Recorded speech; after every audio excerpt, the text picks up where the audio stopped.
Today we're at Phelps, and it is our architecture, engineering, and construction high school in Washington, D.C.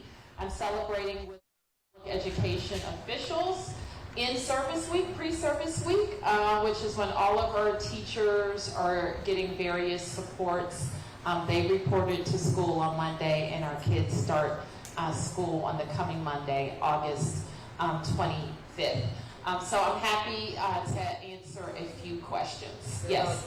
Brian, if you and the chief could respond to this, could you respond to the Justice Department investigation into whether the Metropolitan Police Department allegedly manipulated crime stat data? I'm happy to respond, and I'll just say this. Whatever questions were asked or inquiry, we will respond, and we will cooperate with any investigation.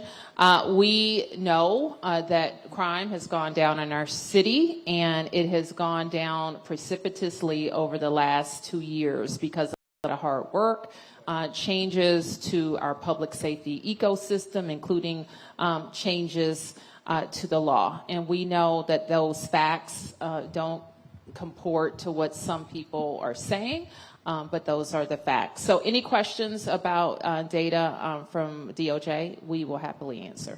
Yep. A follow-up to that question, in regards to the allegations, there also, or people against your office and what's being done are talking about the fact that in May, you also did have a commander who was placed on administrative leave on similar suspicions. That was done in May. Can you update us on that investigation? And I'll ask another question after that. I don't really have an update to that investigation, but I will say that was an investigation initiated by the chief, and I'm not sure if it's concluded, but I'll ask the chief to talk about that. So I'll start by saying that it was an investigation that was initiated by me, and I'll close by saying we have not yet completely finalized the investigation. As most of you know, we don't talk about open investigations until it's complete. So the suspicion of... Thank you, Mayor. The suspicion of manipulating numbers is not new. In 2018, Fox 5 also reported on similar accusation, going through several FOIA requests and a lot of data as well. My question to you is, what's the plan here? How do you show the federal government that you're on tap and on top of and able to respond to what's going on? I think we can respond pretty simply. I'm not sure yet what questions we've gotten, so I'll just leave it as saying that we will cooperate and answer their questions. You were next, I think. Yep. Any reaction to the Attorney General tweeted out this morning that the U.S. Marshal Service is now offering $500 to anyone who gives information that leads to an arrest in the district? Do you have any reaction to that? I don't have a reaction. We have a rewards program here for information that leads to prosecutions in certain crimes, and we have a very active program, and that has worked. Do you think that they're putting resources in the right places in the city? I think that is something that we evaluate daily. Yep. Arthur Jones, the second with ABC News. Do you worry about students' attendance on Monday with the president's federal takeover? And also, let me stop you there. There has been no takeover. The president's surge and crackdown. Okay, so with the federal surge in the city, part of what we just talked to educators about, we're in a campus on this hill where 3 schools attend. So we had, probably a little over 100 teachers represented today. And what I want to be clear to all of them about is our children deserve and will get a joyful start to their school year. So all the adults in our building, all of the people in our government are focused on making sure that happens. I'm also asking DC residents, whether they have kids in school or not.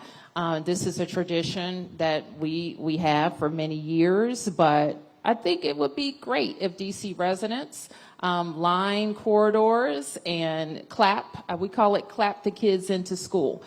So tell them that we're with them. We want them to have a great school year.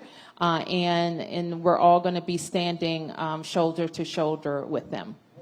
Metropolitan Police Department, worked with the federal agencies, any communication there to help kids get to school and high We don't crime need areas? federal agencies to help get kids to school. So we have many programs, including a Kids Ride Free program where all of our children have a free pass to ride free back and forth to school in their school activities. We have a program called Safe Passage where we have non-law enforcement officials that line various school routes. They will all have on a jacket that identifies them as part of DC government, one of our violence interruption programs. We have another program called School Connect, where families can let us know if there are particular circumstances that they're concerned about with their neighborhood, where they can get a ride to school. So we will take care of getting our kids to school. Yeah, I'm not going to come back to you right now because other questions are out there. Yeah. Mayor, but follow up, I mean, there are checkpoints happening across the city with the federal partners. There's also people that are getting stopped 24/7 with immigration enforcement. I think it's just a follow-up of how do you address those concerns that a parent who is dropping their kid off might be detained by immigration officials? I think people who have that concern for themselves personally and for all of us who are concerned for them in their safety are making adjustments. Yep. Madam Mayor and administration, I have 3 questions. First question, what latitude do teachers have to explore the political, social, and historic context of the situation in the classroom?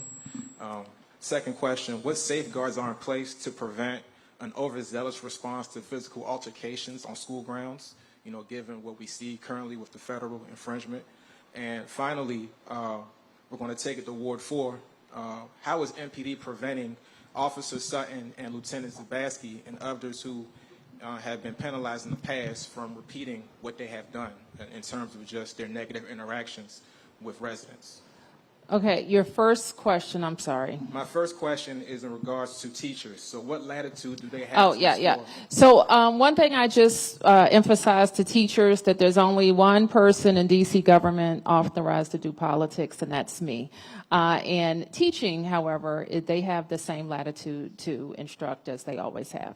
But as far as the curriculum, can someone speak to that? There's no change to their curriculum. But what is in place for them to talk about this in the current context, you know, historically? Let me ask the chancellor how the public schools approach this. Yeah, thank you, Sam, for that question. So no changes to our curriculum, the same expectations that we've had previously. We have actually a new curriculum for math this year for our elementary age students. Teachers do incorporate current events in some courses. They still have the latitude to do that, but we expect teachers to adhere to our curriculum as written. And as far as the physical altercations on campus, I've done reporting in the past. Students have complained about altercations on this campus. We wrote about BARD as well.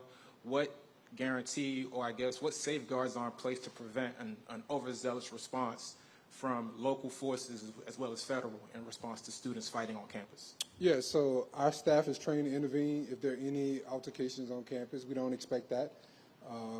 The educators, school administrators have been working hard over the summer to create an environment that is welcoming.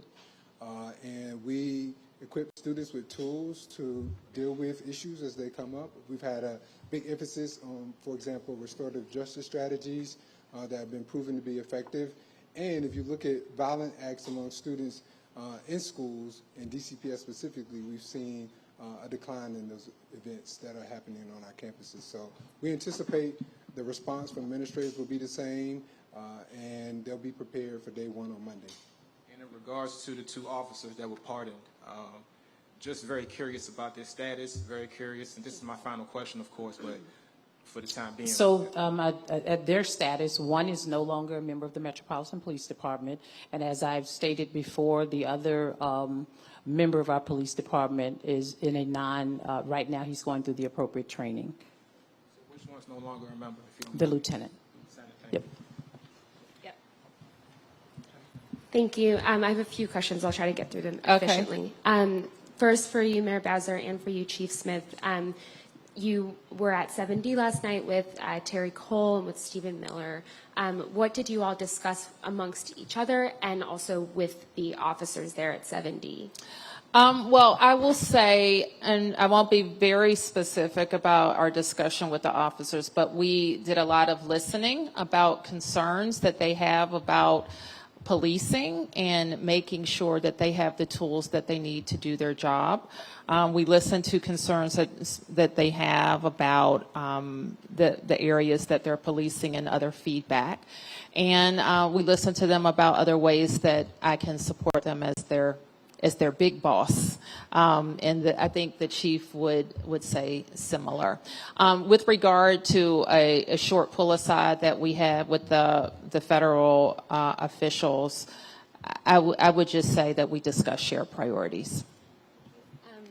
Just a couple more on immigration enforcement and the police department. We're hearing a bit that officers are looking for more guidance on how to be interacting with or in the same space when they are with ICE. And I want to bring up a specific example so we can to be specific here. I think one of the concerns we're hearing is that perhaps, routine moped enforcement that MPD has been focused on, like unregistered mopeds, things like that. Normally, before this federal surge and ICE agents accompanying MPD officers in certain spaces, that would have been that traffic violation or whatever it was, and then immigration enforcement would not be part of, MPD officers doing that job. Now, how do you respond to the concern that those kinds of stops could be a pretext then for immigration enforcement and any officers' concerns about sort of how to behave and how to do that enforcement if they feel uncomfortable that it's inviting ICE? I think that we are exploring any additional guidance that our officers need. We do know that the question was posed to the courts that hasn't ruled on that claim, and we continue to look for any final legal statement.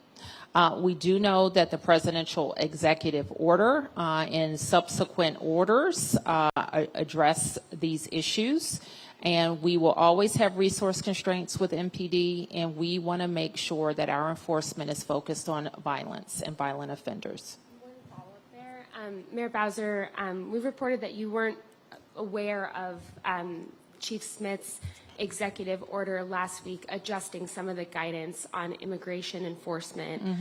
What was your reaction when you saw that guidance? And Chief Smith, can you give some insight into what led you to issue that new order?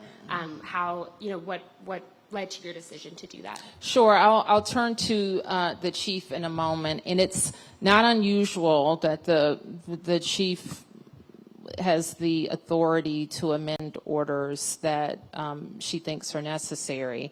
And I think her guidance from her legal department was that she was trying to give some more direction to the officers. So I think that's what led to it. But I think the bottom line for me is that what is governing here is likely the presidential executive order. Okay. Yep. Okay. Yep. For the chief, the city went to court last week to make sure that you stay in control of the police department.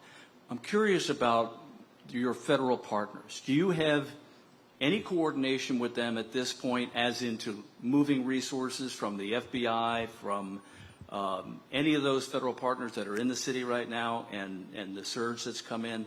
Do you have any control over where they're going, or are you only directing resources of MPD at this point? Thank you. Paul, thank you for that question. So I think I want to, if you don't mind, allow me to take a step back. The federal partners came in on Thursday before last.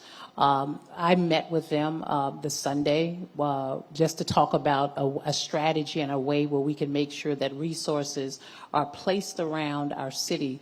Number one, because we look at our data and our intelligence, and it drives where we see violent crime happening across our city. But we also have heard from many of you here in this room, as well as community members, about different patterns of crime in certain areas. And so what we wanted to do was to be collaborative conservative in this approach because it was an executive order. And so we have met with our federal partners. We've given them different areas across the city where we would like to see resources allocated. And to date, I will tell you, it's been a cohesive process. We speak every single day. I mean, things do happen in our city. Let's not be kind of oblivious to the fact that things do not happen. They do. But I have a responsibility to make sure that even if we didn't have a federal surge, that I have resources placed around the city. And again, my role right now is to ensure that I continue to drive down crime. We have the resources here, and we're going to utilize them to the best of our ability. If I could follow up with two other things. Terry Cole we've been told that he's, whatever his position is, are you in constant contact with him, and is he suggesting ways that you police the city? My relationship with Terry Cole has been very, very congenial. It's been very collaborative. He has actually asked me about different ways in which we can collaborate and have resources around the city. It is not contentious at all. I met with him yesterday. I met with him the day before. So we look forward to working with our partners in this space during this federal surge. And then the last question I had is on the investigation we're hearing that the U.S. Attorney's Office is going to conduct into crime stats. Have you been contacted by the DOJ, and are you aware of any subpoenas that have been issued?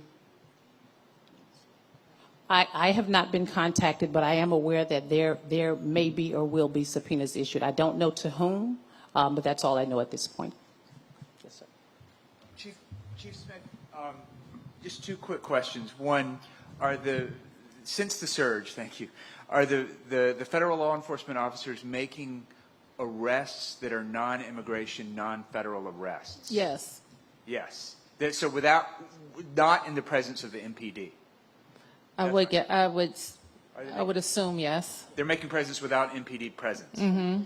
And two, is the MPD making arrests in the last 2 weeks that they would not have otherwise been making had this new environment we're in this federal surge hadn't been happening? To make arrests that they otherwise would not have been making?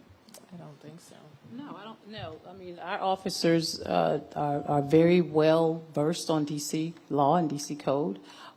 With respect to this surge, let me say this also. We work with our federal partners all the time. We have a capital area regional task force where we have marshals, ATF, DEA, MPD embedded in those spaces. Our violent crime suppression division, same thing. We have federal officers engaged in executing search warrants around our city on a regular basis. This isn't anything new. I think what the difference is that there's just an enhanced presence.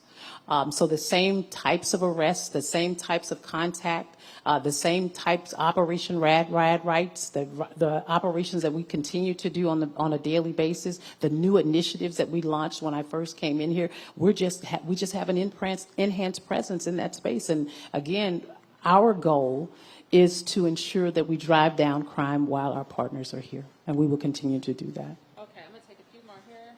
1, 2, and I'm sorry if we could just keep them to like one question, not 5 questions. Okay, can I get 2? I just Okay. had a quick, for the chief, I know we've been asking all week, and we're told that you had been talking to federal partners about the agents having masks on. Have you gotten any clarity or direction about what they can and can't do? Well, what I'll say is this, I've spent 20-something years on the federal side, and the concern is from some of our federal partners with the mask. I have not gotten clarity on it. Let me be clear about that. It's under DHS, if I'm not mistaken. But for certain type of backcountry, if you will, or different types of events or marijuana eradication, some of our federal partners do have the ability to kind of cover their faces, and it's really about making sure that there are no threats coming to them once they've cleared the area. And so in this particular case, I have no clear guidance on the why and the how come, but I can only put on my federal hat from back in the day to say that I think that's what's happening. So let me just add to that.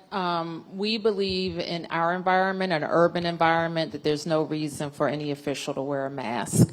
In We believe that it's not a law enforcement or just people that are in the umbrella of the Justice Department. You don't see them doing that. I think this is a good question for the Congress to prohibit law enforcement agencies that are going to be working in an urban environment from wearing masks. And just lastly for the okay. Chief, so I know we've been seeing videos. Sorry, I can't see you, Chief. For example, last night, members in Columbia Heights kind of heckling and yelling for federal agents and ICE to leave the area. We've seen that in other spots. So I'm just wondering if you have any concerns about how this is going to affect community relations that MPD is building with its community members, all of this. And so I've had conversations specifically with our federal partners with regards to that. We've come a long way in establishing positive relationships with our community. And what I want to be able to do is to ensure our community that we are working with our federal partners in that space. We do a lot of community engagement with our federal partners. This isn't new. So we want to try to see how we can enhance that and build upon that. What we don't want is for community members to interfere and get involved in things that is a police-related matter. Yep, your turn. This is thank you, Mayor. Josh Chapin from Channel 7. You'd said the other day about the need for 500 more officers on the street. What are you doing at this point to sort of set the table for that? And in the interim, you've talked about this a little bit, but can the feds help? You have all these sort of trained law enforcement professionals, but maybe the... Uh-oh, I hope that's not one of you. No, I have a DC tag. Yes, so how can we tap into a federal surge is the way that we're thinking about it, and under what conditions would we want to tap into a federal surge? So we're answering those questions within. 500 more officers, how do you set the table? Well, I think that we want to be known as the place where everybody wants to work. There are some policy concerns among our current officers about the policing environment in the city. And we know that's going to require some changes to the law. So those are conversations I will have with members of the council, with police representatives as well. Yep.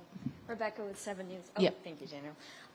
A quick question, if I could, to the school leaders. We have back to school starting next week.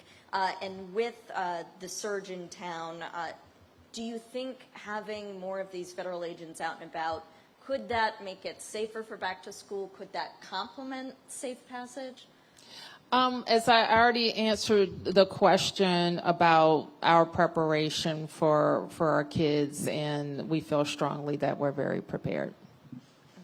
Okay. And if we can ask to, if the chief or if the mayor, the White House is saying there have been more than 400 arrests since the surge here. Do we know what percentage are MPD, and do we know how many of those MPD arrests have to do with immigration enforcement? So, we've been talking about this quite a lot because we have ways that we introduce MPD data on weekly or monthly basis. And I think we're likely to stick with the way that we have been reporting.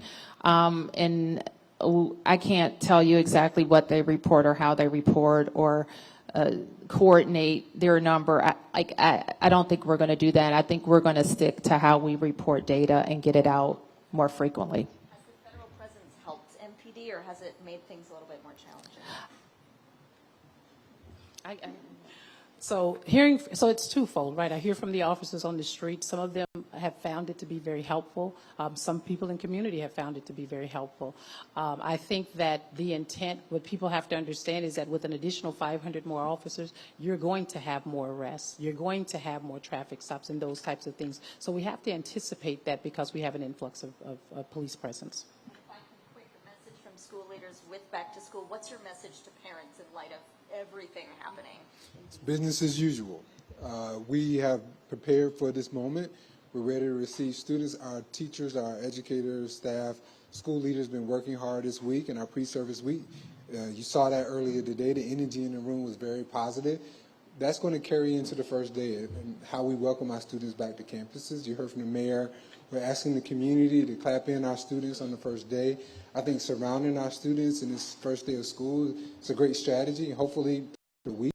But we want our students to know that the schoolhouse continues to be the safest place for our young people, and we'll continue to hold it high. If whoever hasn't asked a question, okay, you got your question, and you'll have the last. Thank you, Mayor. Matt Brown, Associated Press. The fire department said this morning that a person had to be extricated from a vehicle after a crash with a military vehicle of some sort.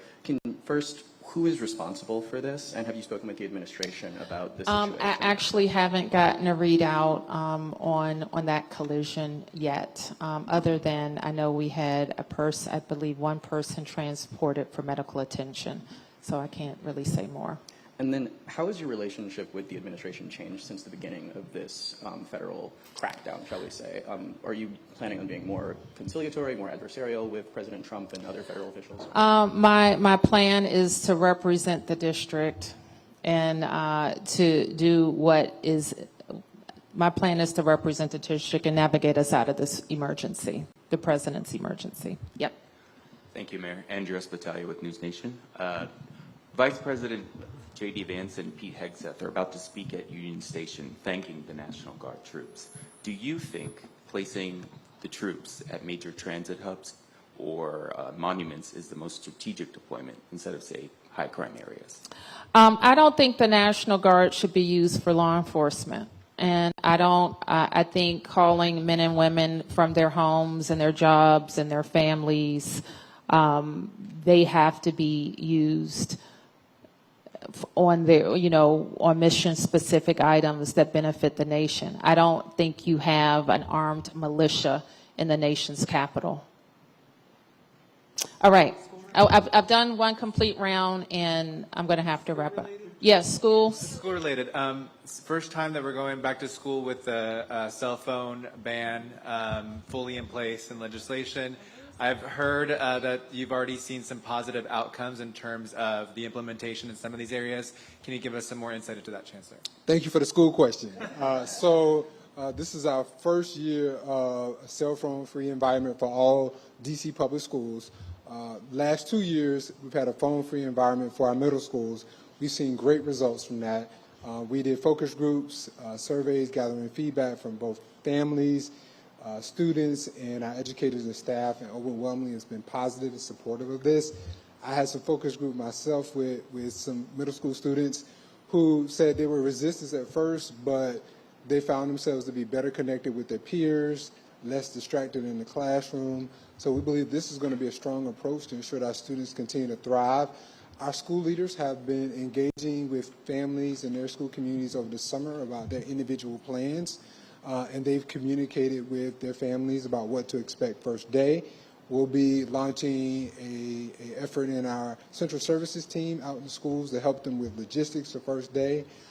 It'll look different from campus to campus, but I think the important note is the majority of our schools have already had these practices in place, and this will be new for a portion of our schools and primarily for our high schools. And just the reassurance to parents. I know that was the biggest concern, right? Parents are like, if there is an emergency, I want to get in touch with my kids. It was the ongoing debate that we heard time and time again. Just what you tell parents. Yeah, it's a great question. I think we've helped families understand that if there's an emergency, the last thing we want students to do is to be on their cell phone, right?